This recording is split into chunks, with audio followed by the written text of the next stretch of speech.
Assalamualaikum warahmatullahi wabarakatuh. Perkenalkan, nama saya Rizky Al-Zikri. Saya dari kelas IS2, NIM saya 1052551. Sekarang saya akan menjelaskan tentang bagaimana dampak teknologi komputer dalam kehidupan modern. Beberapa perkembangan teknologi komputer telah membawa perubahan revolusioner dalam setiap aspek kehidupan manusia, mengubah cara kita belajar, bekerja, berkomunikasi, dan berinteraksi dengan dunia. Di era transformasi digital, dalam beberapa dekade, komputer telah berevolusi dari mesin penghitung sederhana menjadi perangkat multifungsi yang meresap ke dalam setiap sendi kehidupan kita. Dari kantor hingga rumah, sekolah hingga rumah sakit, hiburan hingga industri rekayasa, jejaknya tak terhindarkan. Di kantor, contoh manfaat transformasi digital ialah meningkatkan produktivitas dan efisiensi kinerja karyawan. Dan manfaat transformasi digital di sekolah ialah akses pengetahuan dan pembelajaran yang interaktif. Jadi para siswa mudah melakukan pembelajaran dengan akses digital yang saat ini sudah berkembang atau berevolusi. Contoh lainnya sebagai berikut. Perangkat komputer kini hadir dalam bentuk yang lebih kecil, cepat, efisien, dan terhubung dengan internet, sehingga penggunanya semakin luas dan mudah dijangkau. Dampak positif lainnya, membuka gerbang kemungkinan. Teknologi komputer telah membuka gerbang menuju berbagai kemungkinan baru, meningkatkan efisiensi dan konektivitas global. Akses informasi yang tanpa batas, produktivitas meningkat. Dalam akses informasi tanpa batas, internet menghubungkan kita dengan pengetahuan dari seluruh dunia dalam sekejap. Komunikasi global dalam aspek ini, dalam komunikasi ini, email, video call, dan media sosial menghilangkan batas cara komunikasi, yang tujuannya adalah memudahkan kita untuk berkomunikasi secara global. Terus ekonomi digital dalam aspek ini memudahkan kita untuk bertransaksi pembayaran. Jadi kita tidak perlu mengeluarkan uang cash lagi dan memudahkan kita untuk berbelanja digital. Pusat hiburan. Dalam aspek pusat hiburan ini, dampak positifnya adalah membuka seperti contohnya game, musik, film, dan platform streaming yang lainnya, untuk agar kita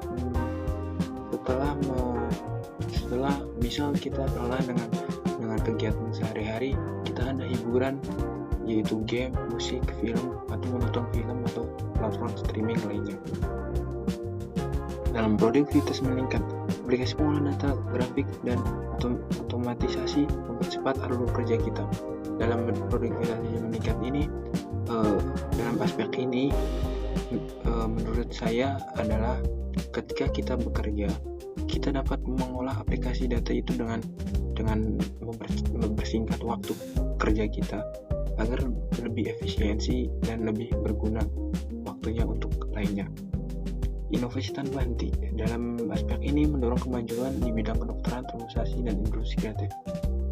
Selanjutnya, dalam transformasi pendidikan, komputer merevolusi cara kita belajar dan mengajar, membawa pendidikan ke era digital yang lebih interaktif dan mudah diakses. Contohnya pembelajaran e-learning tanpa batas ruang dan waktu. Contohnya ialah ketika masa-masa COVID kita dapat mengakses materi-materi pembelajaran dalam internet, maupun ketika guru meminta kita untuk pembelajaran secara daring, yaitu melalui via Zoom, atau itu mempermudahkan pembelajaran siswa dengan guru tanpa adanya batas ruang dan waktu. Sumber belajar digital juga berlimpah seperti e-book, video, kursus online. Sumber belajar digital berlimpah ini seperti e-book atau video bisa kita akses dalam internet digital. Kalau video ini menurut saya itu bisa diakses ya melalui video di YouTube, video tutorial bagaimana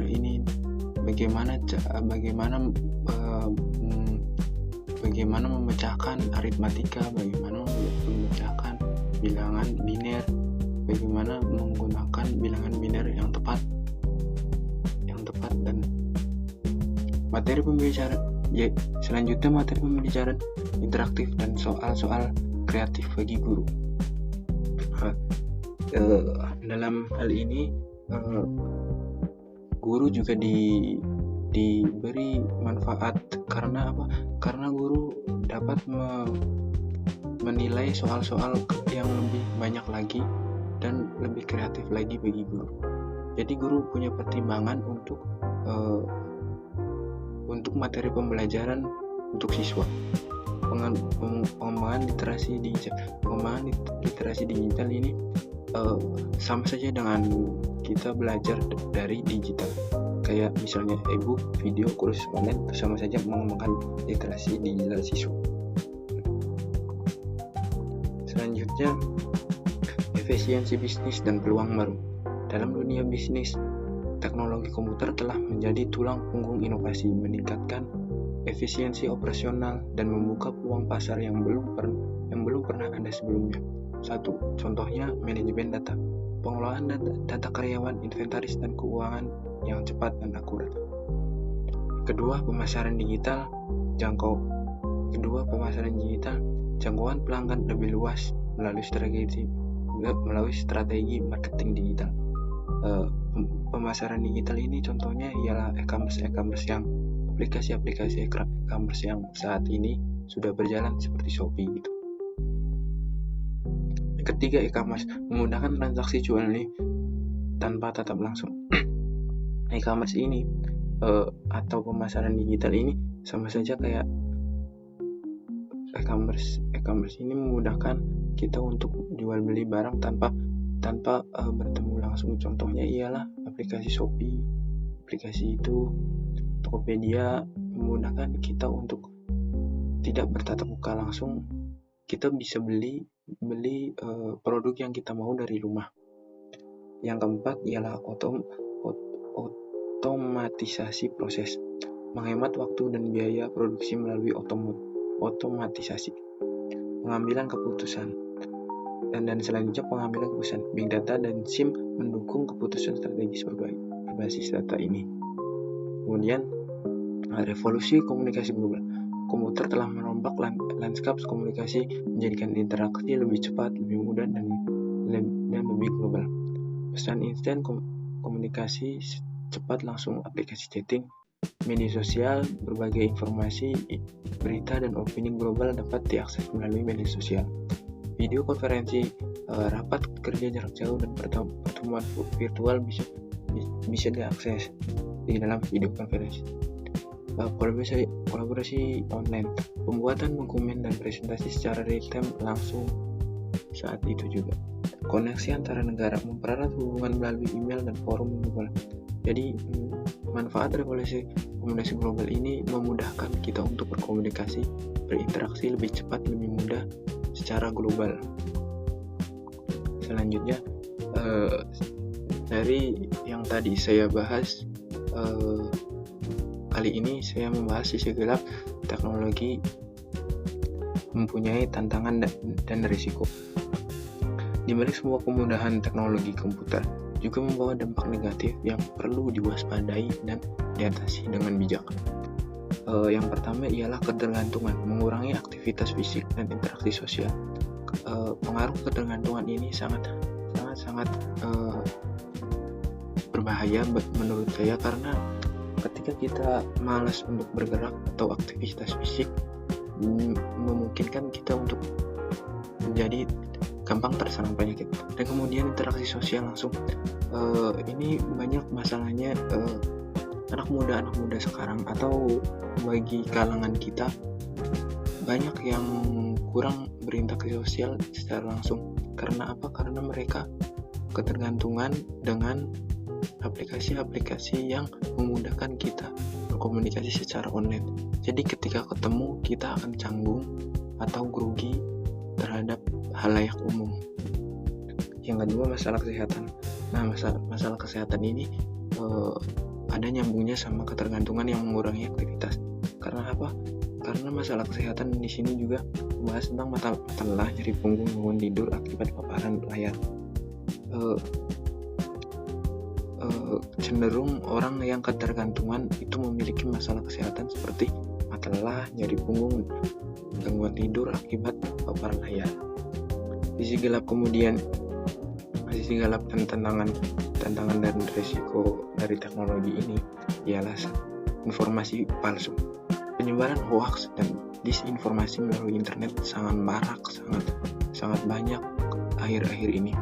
Karena orang-orang yang tidak tahu menahu tentang informasi kadang memakan mentah-mentah informasi itu. Kemudian mereka berpikir bahwa informasi itu asli. Dan itu sangat berbahaya bagi kita dan halayak umum. Yang keempat yaitu cybercrime, pencurian data, peretasan akun, dan penipuan online. Pencurian data ini mungkin banyak contoh kasusnya, banyak kayak pencurian data KTP, pencurian data akte kelahiran, dan lain-lain. Peretasan akun ini biasanya adalah akun-akun media sosial yang followersnya banyak, yaitu kayak selebgram begitu. Biasanya itu cybercrime ini mengarah ke mereka. Dan penipuan online ini contohnya ialah ketika orang yang tiba-tiba menelpon kita meminta sejumlah uang dan dengan alasan saudara kita sedang kecelakaan atau yang lainnya. Yang kelima, ancaman privasi, potensi kebocoran data pengguna. Yang keenam dan terakhir, kesenjangan digital, kurangnya keterampilan teknologi dapat menyebabkan ketinggalan. Terobosan di kesehatan dan industri. Teknologi komputer mendorong kemajuan signifikan di sektor kesehatan dan industri, meningkatkan efisiensi dan presisi bidang kesehatan. 1. Diagnosa lebih akurat dengan peringkat medis digital. 2. Data pasien elektronik untuk akses mudah tenaga medis. 3. Robot medis dan teknologi imaging MRI untuk perawatan presisi. 4. Telemedicine memungkinkan konsultasi dokter secara online. Yang selanjutnya, bidang industri. Pertama, robot otomatis dalam perakitan data barang. 2. Pemantauan proses produksi real time oleh komputer. 3. Sistem manufaktur modern mengurangi biaya, peningkatan kualitas. Dan terakhir, software manajemen rantai pasok untuk perencanaan logistik efisien. Selanjutnya tentang masa depan yang seimbang. Teknologi komputer adalah pedang bermata dua, membawa kemajuan luar biasa, namun juga tantangan yang harus dihadapi. Penggunaan yang bijak, etika digital, keamanan data, dan keseimbangan antara dunia maya serta kehidupan nyata adalah kunci untuk memaksimalkan manfaatnya. Masa depan bukan lagi tentang memilih antara dunia nyata dan digital, melainkan bagaimana kita mengintegritaskan keduanya secara harmonis untuk menciptakan kehidupan yang lebih baik. Sekian dari saya. Wassalamualaikum warahmatullahi wabarakatuh.